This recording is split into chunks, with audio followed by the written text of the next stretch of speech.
Good morning. How are you?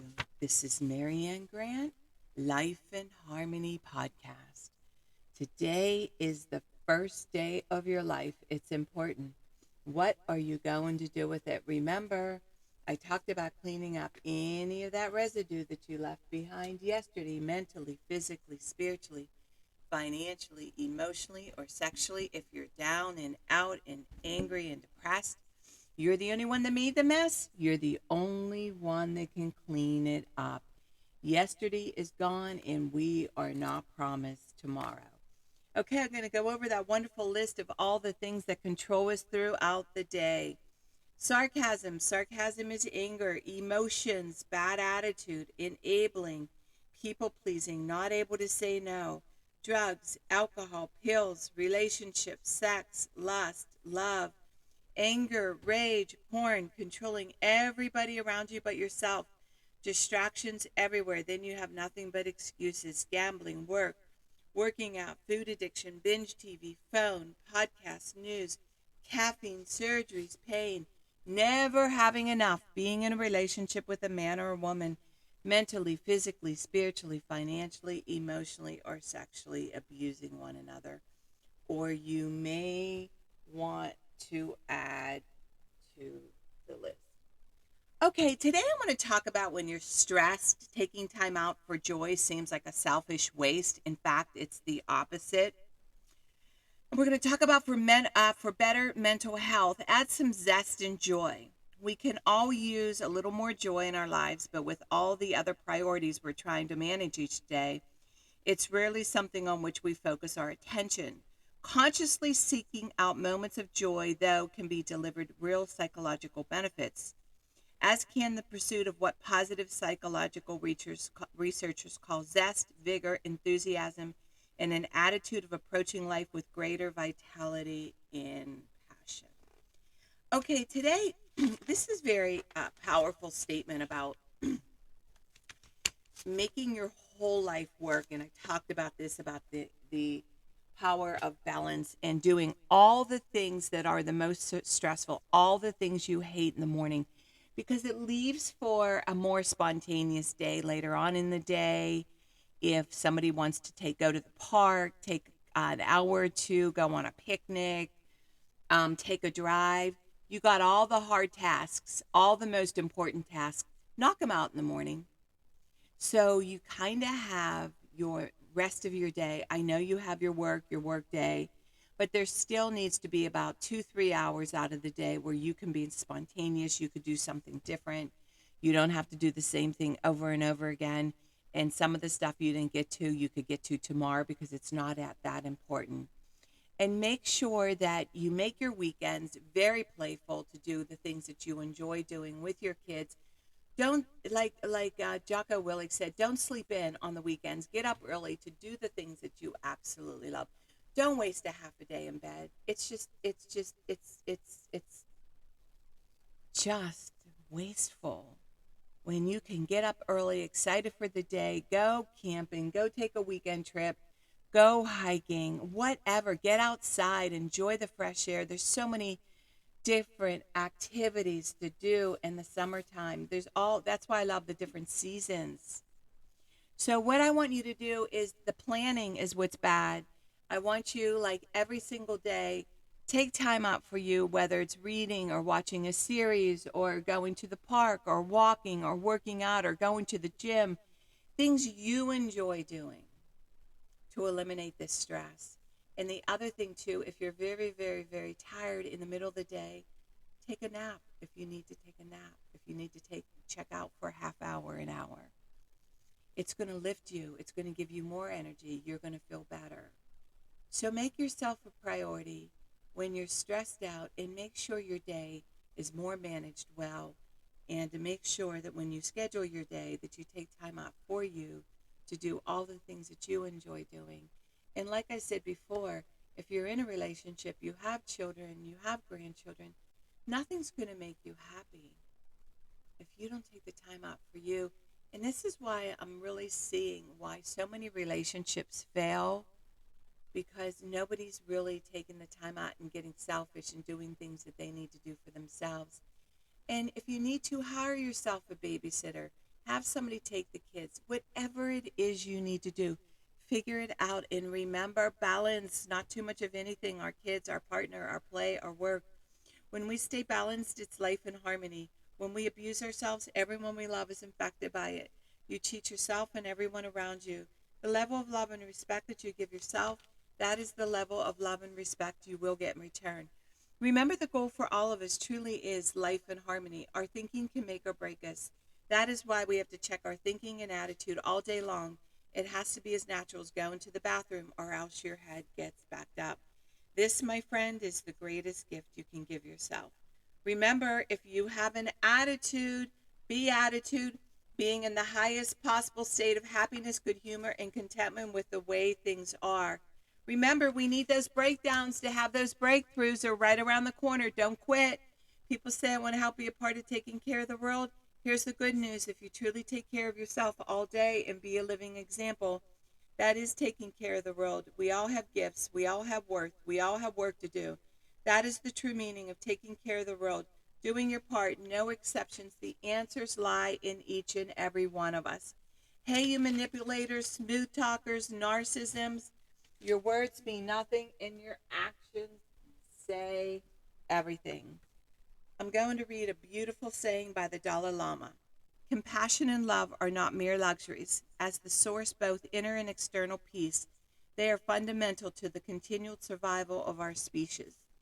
On one hand, they constitute nonviolence in action. On the other, they are the source of all spiritual qualities of forgiveness, tolerance, and the virtues. The Dalai Lama.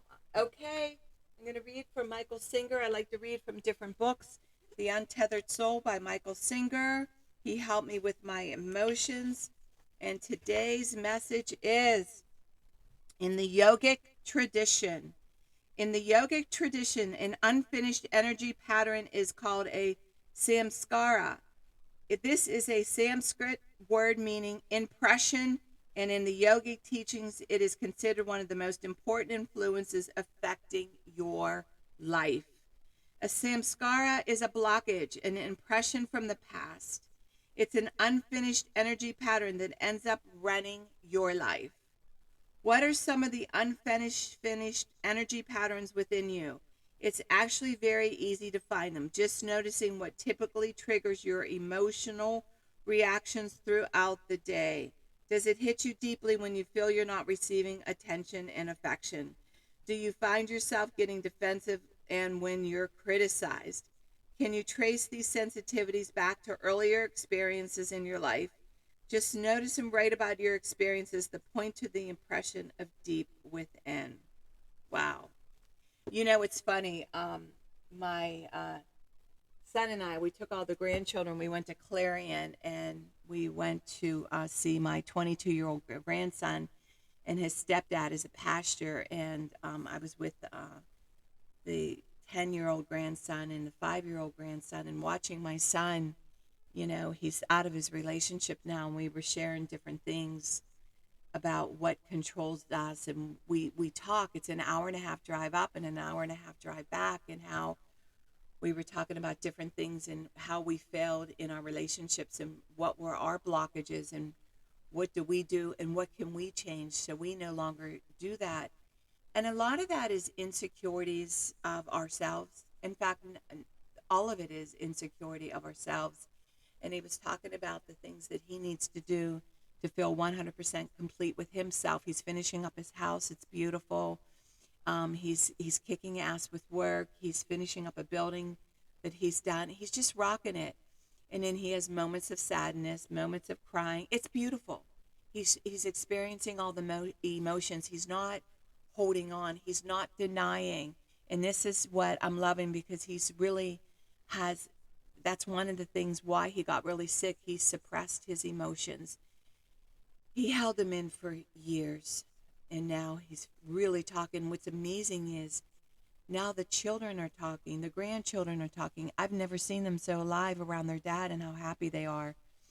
And they can't stop talking, and they're resting a lot also, which is beautiful. And I find in my own life, that's what I did when Joe went away. I was able to smash all those repressed emotions when I went to rehab, when I went to therapy, I dove into it and all the courses I did because I didn't want any residue inside of me when I was going to look for my next partner. So what I did was I wrote the list of everything I want in my partner, and I made sure that all that past bullshit was cleaned up. But it doesn't mean when you go into a new relationship that you don't have a trigger here and there, which you will have a trigger here and there. But the difference is when you're in recovery, you're aware of it. And through the awareness, you won't let that control you. You will clean that mess up right away. That's the thing I talked about, smashing it, giving yourself 5 minutes to feel something and let it go so you have a great day. So today, if there's something from the past, you'd be amazed what people hold on to. Past, old hurts, old pains, with brothers, with sisters, with mothers, with fathers. It's sick. It's exhausting. It's exhausting, and it's time to let it go. Let it go. Smash it. Carry on with your life. Get some help. Do something about it. And remember, work on one thing at a time. Eventually, it will be a way of life. I am clean and clear of all diseases and negative thoughts. What's controlling you? I accept today where I'm powerless. I have control where I have choices. I will reach out for help and use my tools today. I accept today and understand the only person I can change or regulate is myself. I will take time to hug and kiss the loved ones around me. I will show my partner today how much he or she is appreciated and needed and loved. I will speak up for myself today. Be true to ourselves. The answers lie in each and every one of us. Everything we do is a practice and a discipline to master what we want. I will take charge of my life and realize I'm in charge of all my decisions. I will know when it's time to bow out and let go and trust the process. I will set realistic goals for myself. I will get 7 to 8 hours of sleep tonight. I will set healthy boundaries around myself today. I will not allow anybody to speak to me with disrespect. I will make a conscious effort to eat healthy meals. I will take my vitamins, food supplements today. I will drink 6 to 8 glasses of water today. I will be good to myself today. Whoever can see through all fear will always be safe. I will talk with someone I trust and respect and be honest with them. Accountability is key. We cannot do it alone. We always lie to ourselves. 2 heads are better than one. I will trust and reach out to my higher power today. I will accept and say thank you for everything that happens to me today, good or bad. I will not do anything to cause harm to myself or others today. I'm willing to change today. I will exercise today. I will pray for the well-being of myself and others today. I will write a list of all the things I want in a partner. If I become it, I will attract it. Discipline is freedom. Do 2 things a day that you don't want to do to have a successful day.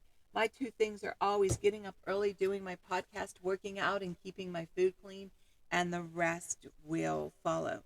We can all heal together one day at a time. It is a decision from our head to our heart. You can reach me at createyourspirit@gmail.com. Leave your number. I'll go over my workshops and my books. If you want to learn about my services, lifeinharmonyonline.com. Leave your number. I'll go over my services. Remember, I'm doing the podcast Monday through Friday. Hit that colorful round button that says subscribe. Share it with everybody you love and respect. Start with podcast number 1, number 2, number 3. There's order into receiving this information. In 30 days, you're going to say, wow. In 1 year, you will not recognize yourself. And remember, I want you to have a flabbergasting day today. And thank you for listening.